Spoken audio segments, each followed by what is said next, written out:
Selamat bertemu kembali pada pertemuan kali ini dengan judul faktor daya, bagian yang pertama.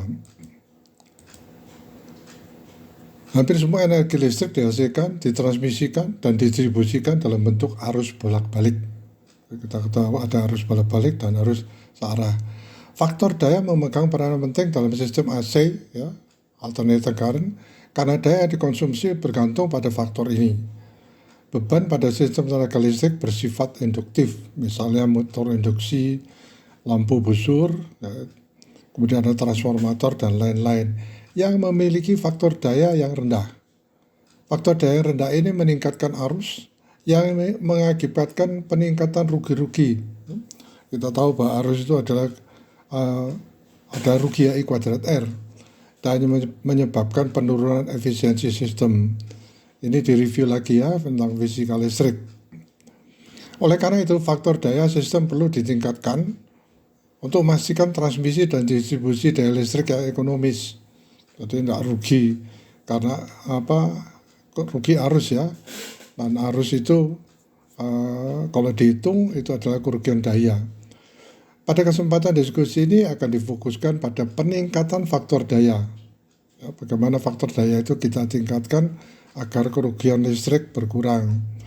Berbagai metode akan didiskusikan untuk meningkatkan faktor daya secara terperinci. Peningkatan daya faktor daya. Peningkatan faktor daya mengacu pada proses peningkatan faktor daya sistem kelistrikan yang merupakan rasio atau perbanding antara daya nyata terhadap daya nyata yang dikonsumsi oleh sistem. Faktor daya yang rendah dapat mengakibatkan peningkatan konsumsi energi, penurunan efisiensi, dan biaya tambahan.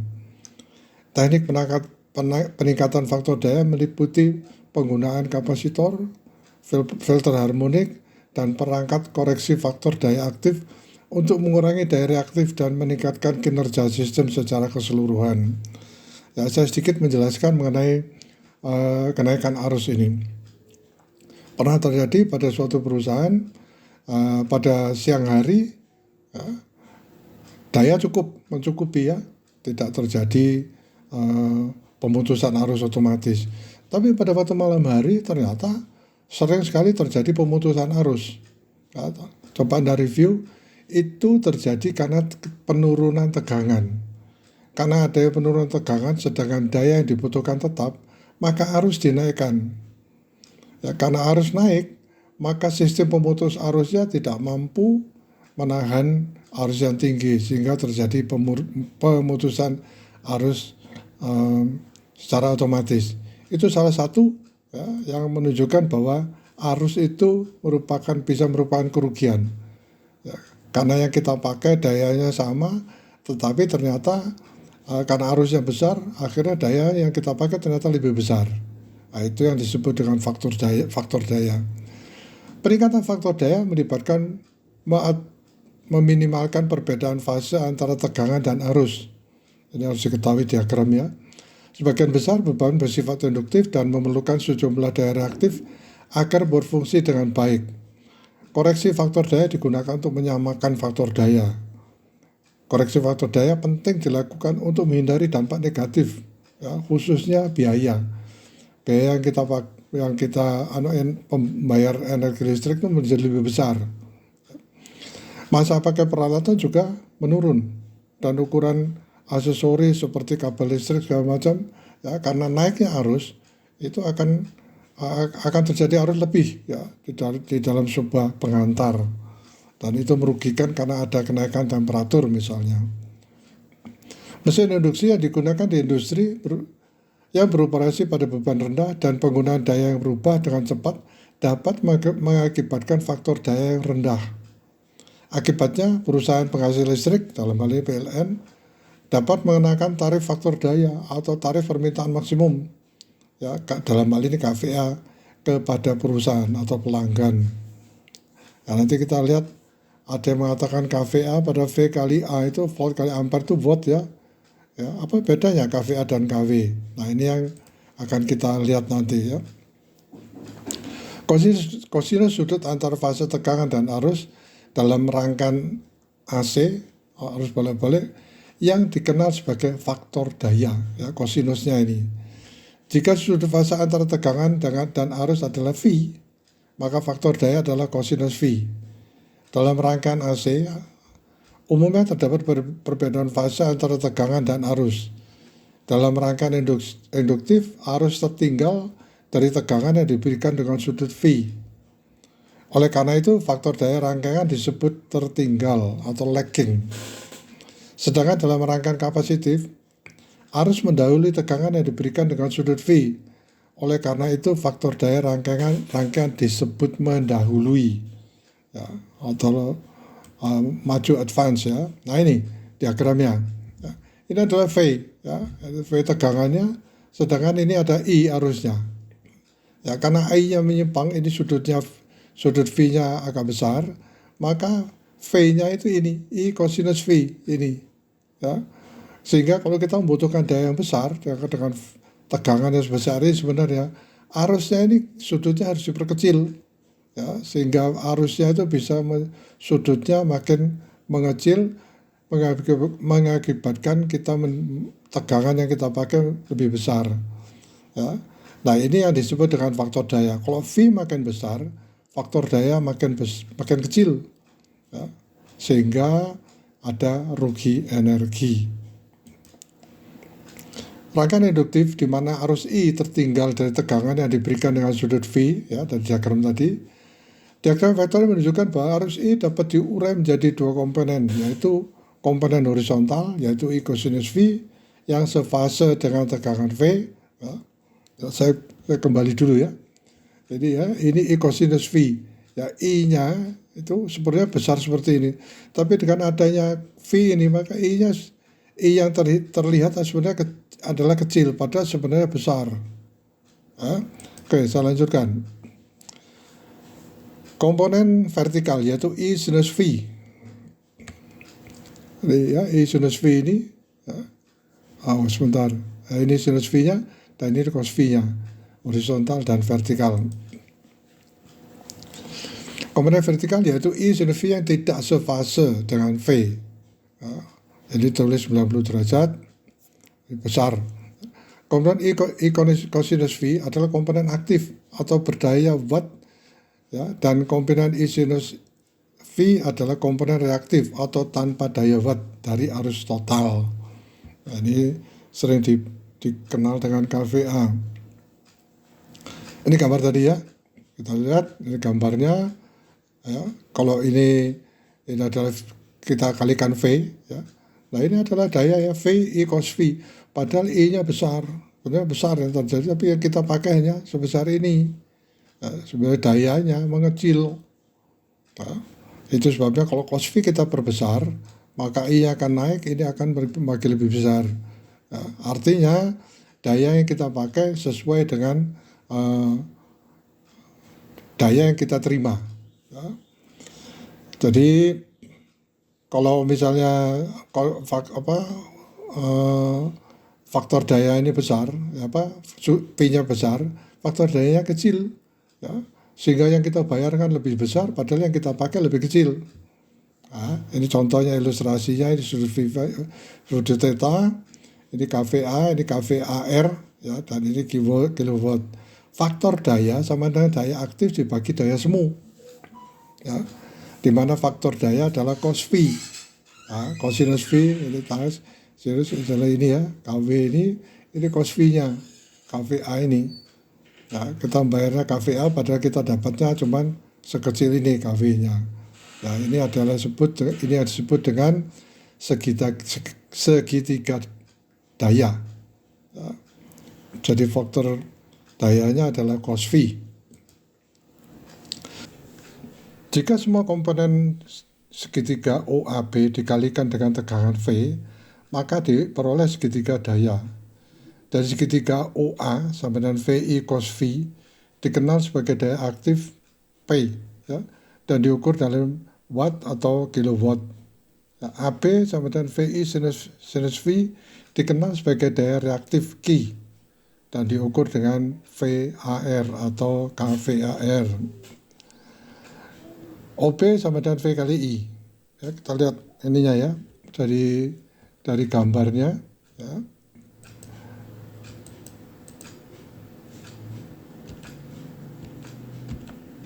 Nah dia ya. Jadi ini OB ya, ini V kali I, AB dan VI sinus V, sedangkan OB adalah VI kosinus V.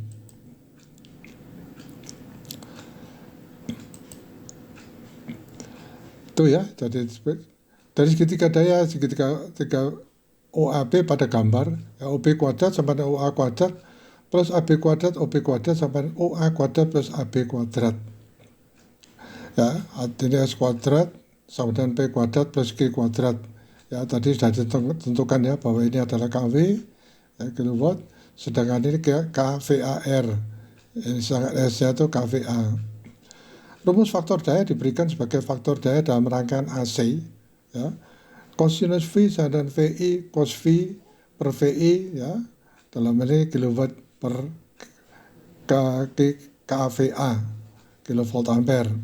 KV ini adalah daya aktif dan KVA ini adalah daya semu.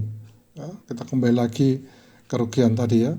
Faktor daya rangkaian juga dapat diartikan sebagai perbandingan antara daya aktif KV kilowatt dengan daya semu atau kilovolt ampere.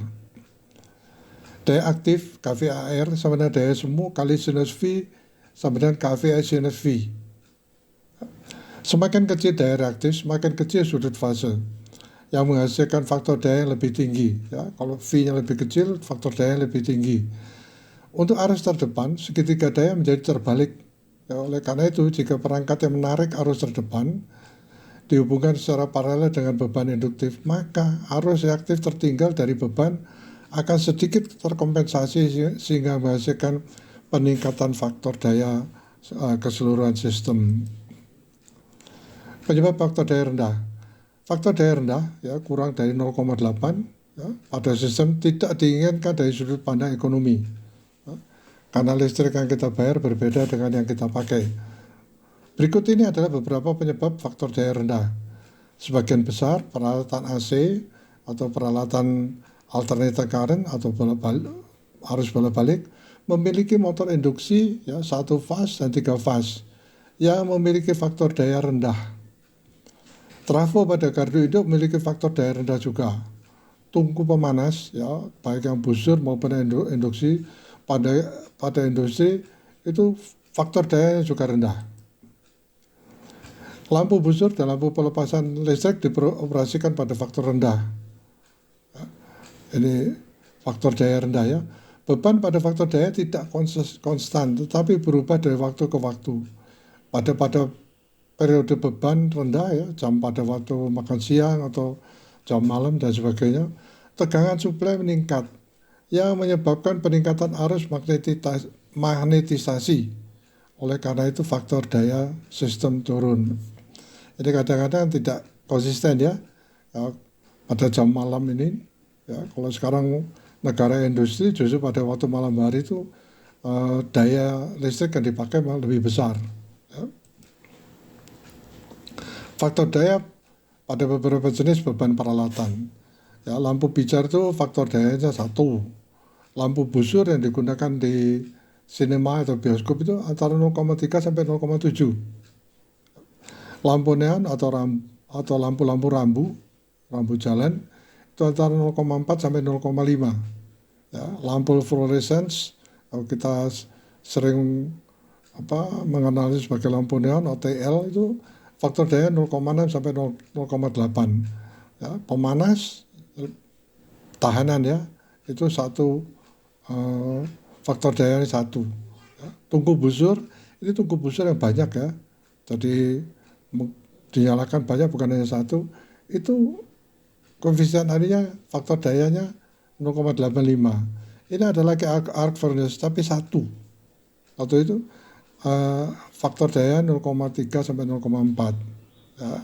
Kemudian yang terakhir motor induksi itu 0,8. Ya. Pengelasan 0,65. Kerugian faktor daya rendah. Daya yang disalurkan atau P ke beban dalam suplai 3 fase pada tegangan terminal V diberikan oleh P sama dengan akar 3 IL cosinus V, di mana IL itu disederhanakan adalah P per akar 3V ya, cosinus V. Dari persamaan ini, ya, jika P dan V konstan, maka arus I berbanding terbalik dengan faktor daya atau cos V. Semakin rendah faktor daya, semakin tinggi arus dan sebaliknya. Arus yang lebih tinggi disebabkan oleh power factor yang buruk akan menghasilkan kerugian berikut ini. Peringkat beberapa peralatan seperti alternator, ya, trafo, dan switchgear selalu dinyatakan dalam kilovolt ampere. Ya, kVA diberikan oleh rumus ini ya, kVA sama dengan kilowatt dibagi cos V. Ya, ini power factor. Peringkat kVA peralatan berbanding terbalik dengan faktor daya. Oleh karena itu semakin kecil power factor, ya, faktor daya, semakin besar rating kVA, yaitu rating peralatan yang lebih besar diperlukan untuk menyalurkan beban yang sama yang meningkatkan biaya peralatan. Ya, sepertinya kita pakai hanya 100 watt, ternyata karena faktor dayanya rendah jadi 125 watt. Salah satu contohnya. Ukuran konduktor selalu bergantung pada besarnya arus. Untuk menyalurkan daya yang sama pada power factor rendah, konduktor harus membawa lebih banyak arus. Ya, ini maksudnya muatan listriknya ya, elektronnya, yang meningkatkan ukuran konduktor. Hal ini membuat sistem menjadi mahal. Ya, kalau kita pakai konduktor yang mahal. Kerugian dalam sistem sebanding dengan kuadrat arus, ya, sama dengan I kuadrat R. Saya kira ini fisika listrik ya, tolong direview kembali. Faktor daya rendah menyebabkan peningkatan arus yang menghasilkan lebih banyak kerugian I kuadrat R, sehingga efisiensi sistem menurun. Nah, ini khususnya untuk teknik tenaga listrik ya, untuk distribusi tegangan tinggi ini sangat penting ya. Faktor daya rendah menghasilkan arus yang besar yang menyebabkan penurunan tegangan yang lebih besar pada generator, transformator, saluran transmisi, dan saluran distribusi. Hal ini menyebabkan pengaturan tegangan yang buruk. Untuk menjaga pengaturan tegangan dalam batas yang diizinkan, maka diperlukan peralatan tambahan seperti regulator tegangan, ya, atau AVR, Alter Voltage Regulator, yang membuat sistem menjadi rumit dan mahal. Faktor daya rendah mengurangi kapasitas penanganan semua elemen sistem, karena komponen reaktif harus mencegah pemanfaatan penuh kapasitas terpasang elemen. Keuntungan dari peningkatan faktor daya. Dari pembahasan sebelumnya terlihat bahwa jika sistem tenaga bekerja pada faktor daya yang rendah, biaya modal sistem dalam bagian transmisi dan distribusi meningkat atau semakin mahal.